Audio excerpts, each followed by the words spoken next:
It's classic Western time again with 1950s Broken Arrow, directed by Delmer Daves, starring James Stewart, Debra Paget and Jeff Chandler. This was billed as one of the first Westerns to treat Native Americans, that is the Apaches, in a new main light. So let's talk Broken Arrow.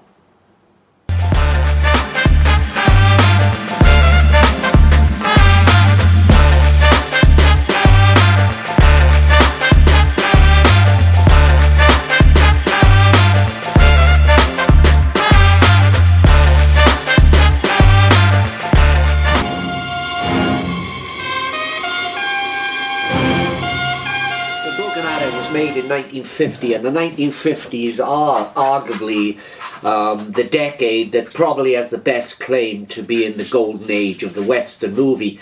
The film was directed by Delmer Daves. I'm just going to have to put some light on this a minute, open these blinds, because as I'm recording, we're in the middle of a power outage. We had a fierce storm through the night. The electricity and everything else went off about 4 a.m. this morning. Initially, we were told that the electric would be back on. The messages, automated messages from the National Grid were saying that the power would be back on by 7:30 this morning. Then it changed into 12 o'clock this afternoon. It is now 20 to 12. And now the latest update from the National Grid is that the power won't be on until 11 p.m. tonight, and I'm dubious if they'll even deliver on that promise, so it's kind of like going back to the dark ages. So anyway, we're talking about Broken Arrow, directed by Delmer Daves. Now the DVD copy I watched here for this review is part of Optimum's classic Western classic range. It's in its original aspect ratio, which is 1.33.1, so not exactly widescreen. Colour is PAL. But it's a wonderful film, and it's a decent DVD transfer, decent copy, although there are little in the way of special features. In fact, I think all you get is a scene selection. But as I say, the 1950s can be billed as a golden age of Westerns. And when you think of Western icons, James Stewart may not be the first actor to come to mind, merely because of his range. Because Stewart has made some fantastic films. He had a great working relationship with Alfred Hitchcock. He was great at comedy. He was great at melodrama. But he made several really top quality westerns. And when you talk about westerns and you think of classic western stars, you sort of automatically think of people like John Wayne or Clint Eastwood or Randolph Scott. But it's interesting, in the rough guide to westerns, they've actually got James Stewart on the cover there. Now the film we're talking about is Broken Arrow by Delmer Daves, and it stars Stewart, and Stewart's character is Tom Jeffords. As the film opens, we find him out prospecting for gold, and he comes across a wounded 14-year-old Apache boy. Stewart gives him water, gives the young Apache brave some water. And the Apache then sort of sleepily pulls a knife and attempts to stab Stewart's character, but Stewart disarms him and he nurses him back to health, having to remove 8 pieces of buckshot from the Apache's back. Now, this film is very much one of the first that depicted Native Americans as humane characters. There's a wonderful line, and I've bookmarked this page here this is a line that Stewart says when he first meets with the Apaches, and he says, "I learned something that day. Apache women cried over their son." "My mother is crying," he said. Funny, it never struck me that an Apache woman would cry over her son like any other woman. Apaches are wild animals, we all said. Pride of their son. It's a mark, basically, that the American Western was suddenly realizing that its depiction of Native Americans, of Indians, was not exactly complimentary throughout the years that Westerns had been successful. And Westerns, of course, have been a hugely successful genre ever since the early days of silent cinema. Think of The Great Train. A Western. Now, Stewart then meets with a band of Apaches. And at first they are hostile towards him, but then the young Apache brave who Stewart saved speaks up for him, and the Apaches allow Stewart to live. Stewart eventually meets up with Cochise. Cochise, played by Jeff Chandler. And the two build up a mutual respect. Stewart's character also meets Debra Paget's character. Debra Paget playing a young Apache known as Morning Star or Sasuri, and he falls in love with her.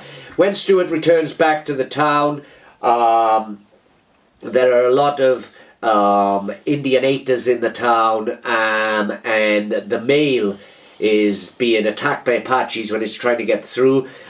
Stewart says that he can guarantee the safety of the mail, and he spends some time with an Apache who lives in town and learns the Apache language. Then he rides out and rides into Cochise's camp, and the scene where Stewart's character rides into the Apache camp is absolutely wonderful. He's riding there through these masses of Apaches, and they swarming all around him. It's a wonderfully directed scene.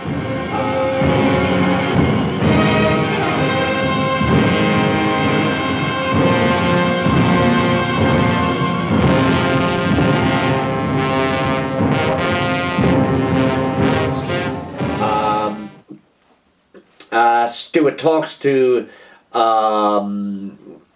Cochise, and the pair make up a deal, and so the mail is suddenly allowed through. But shortly after that, a wagon train, an army column is attacked, and the town folk.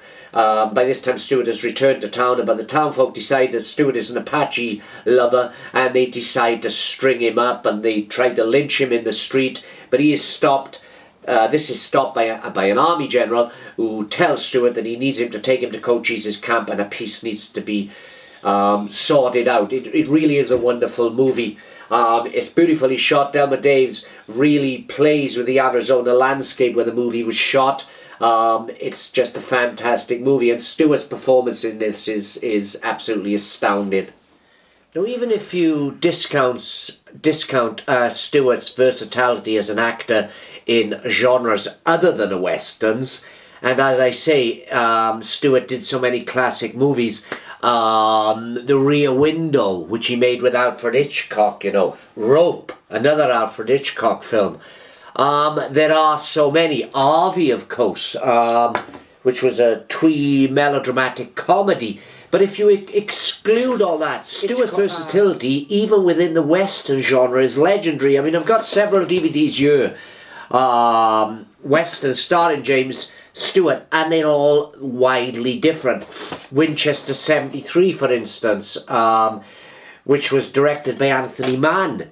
That's a brilliant film. There's this wonderful DVD, another Optimum DVD. It's called Screen Legends, and it's James Stewart's Westerns.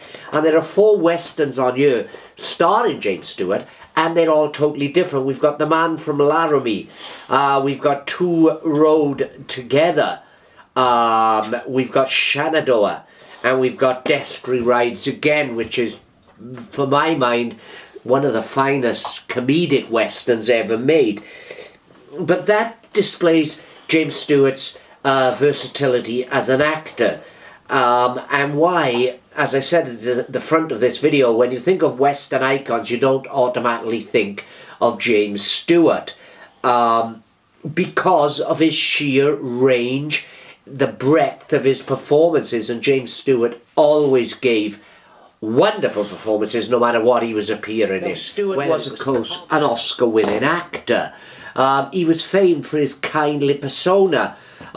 Stewart is undoubtedly a legend, and his contribution to the Western genre is as big as his contribution to any other genre. And that's the thing. Stewart's contribution to cinema, no matter what the genre, is immense. If you want to get a book on Stewart, I would recommend Jimmy Stewart, The Truth Behind the Legend by Michael Munn. And this book, Andely, is Andely a word? Supplies a filmography for Jamie Stewart. So I'm going to skip through this really fast. James Stewart's Filmography. Okay, The Murder Man from MGM, directed by Tim Whelan from 1935. Rosemarie, again from MGM, and directed by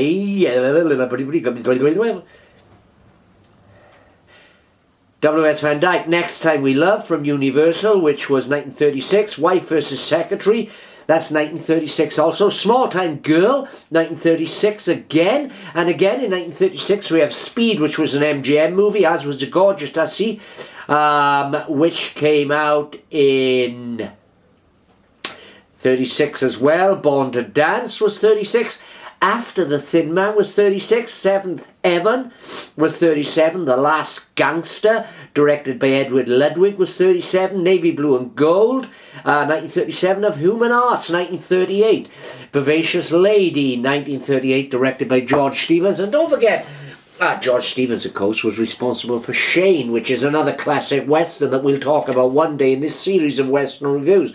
What about The Shopworn Angel for MGM in 1938? You Can't Take It With You for Columbia, which was directed by Frank Capra. Made for Each Other, The Ice Follies of 1939, which of course Mr. Smith from Washington Goes to Washington, which is again 1939, and that is one of Stewart's most famous movies. Then we got Destry Rides Again from 1939, absolutely fantastic comedic western. The Shop Around the Corner from 1940. The Mortal Storm, 1940, No Time for Comedy, 1940, which is also known as Guy with a Grin. The Philadelphia Story in 1940. Come Live With Me, 1941. Pot of Gold, 1941. Ziegfeld Girl, 1941. And one of Stewart's first signature roles was It's a Wonderful Life, which was, again, directed by Frank Capra, and every time a bell rings, an angel get its wing. How iconic is that movie? Magic Town came in 47. Call North Ice came in 48. On Our Merry Way also came in 48. Rope then, which was which was Stewart's first contribution to an Hitchcock movie, came in 48. You Gotta Stay Happy was 48. The Staten Story was 49. Malaya 49. Winchester 73, 1950, which is one of Stewart's greatest westerns. Broken Arrow, which is the subject we are talking about at this time, also came out in 1950. You had The Jackpot in 1950, Harvey 1950. Harvey is such a massive departure from the two westerns he made in 1940, Winchester 73 and Broken Arrow, but a fine film. No Highway in the Sky was 1951. The Greatest Show on Earth was 1952. Bend of the River, also known as Where the River Bends, was 1952.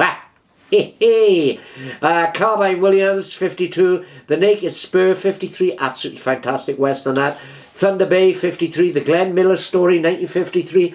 And that's perfectly indicative of the range of Stewart that I'm talking about, because one minute he's playing Tom Jeffries in The Broken Arrow, and then he's playing the missing big band leader Glenn Miller in The Glenn Miller Story. Rear Window came in 54.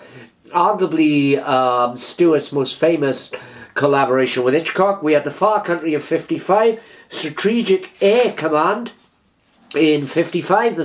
The Man from Laramie in 55. Again directed by Anthony Mann. The Man Who Knew Too Much, 56, which was another Alfred Hitchcock production. The Spirit of St. Louis, 57. Night Passage, 57. Vertigo, 58. Another fantastic Stewart Hitchcock collaboration. Bell, Book and Candle in 58. The FBI Story in 59. And Anatomy of Murder in 59. The Mountain Man in 60. Two Rode Together in 61. The Man Who Shot Liberty Valance in 62. And oh man, The Man Who Shot Liberty Valance, what a movie. John Wayne, James Stewart, what a combination there. How the West Was Won in 62, which was what we talk about, one of the few movies ever shot in Cinemarama. We'll be talking about that one day. You had Mr. Hobbs Takes a Vacation in 62. Take Her, She's Mine in 63. Cheyenne Autumn, a John Ford movie, of course, in 64. Cheyenne Autumn, it's a kind of problematic film. It's John Ford's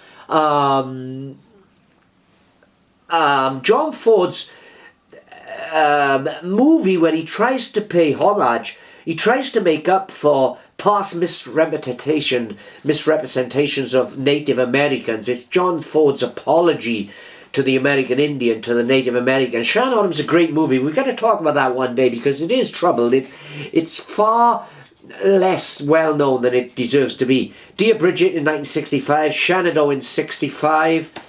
Incidentally, that was the year I was born. The Flight of the Phoenix also came in the year I was born, in 65. The Rare Breed in 66. Fire Creek in 68. Bandolero in 68. Directed by Andrew V. McLaglen, who also did quite a few John Wayne movies. The Cheyenne Social Club in 1970. Fool's Parade in 71. The Shooters in 76, which was incidentally John Wayne's last movie. That was directed by Don Siegel. It was great to see Stewart and Wayne together. They were such a wonderful pairing in The Man Who Shot Liberty Valance. Airport 77 in 1977. The Big Sleep in 78, which starred Robert Mitchum, I believe. That's not as Magic of Lassie in 78, The Green Horizon in 1981, and An American Tale, FIFA Goes West, in which Stewart provides his voice talent. That was in 1991. Now, television work. Now, many years later, the film was criticised because, although it took on a pro-Native American, a pro-Indian stance, which was unusual at the time, it was initially praised for that, but many years later then it was criticised because most of the Indian characters, Jeff Chandler for instance, were actually white men, sort of blackface or red face if you like. Although Geronimo played in this movie was played by Jay Silverheels, who is most famous for being the Lone Ranger's sidekick in the long-running television series. But Broken Arrow, it's a revisionist western. It's a mature western. It shows a new maturity of the genre. You know, there's no longer is it the good guys wear white hats, the bad guys wear black hats. The Indians are mindless savages. No longer is it that. And it was groundbreaking in its day for the way it treated the Native Americans, the Apaches. It's a wonderful film. It's a bit sad that Stewart's character doesn't eventually get the Indian girl whom he's fallen in love with, even though he's married her, and his wedding, an Apache wedding, is shown on screen, but he still doesn't get to have the happy ever after with his Indian bride. I guess that may have been a step too far for the times, but overall. My friend, all evening your eyes have gone to that same maiden. You must understand. It is permitted for any man to be friendly with a woman whose husband is dead or who has ended their marriage, but not with a maiden like Sonseria. Times. But overall, Broken Arrow is a fantastic western. I've seen this multiple times over the years. It's one of my favourites. Brilliantly acted, wonderfully shot. The screenplay is superb. And as I say, it is groundbreaking in its portrayal of the Apaches. Especially for its time. A fine film, beautifully shot, a fantastic western. Highly recommended. That's Broken Arrow. I'm drinking a Buffalo Tracer. Cheers, and I'll be back soon with more classic movie reviews.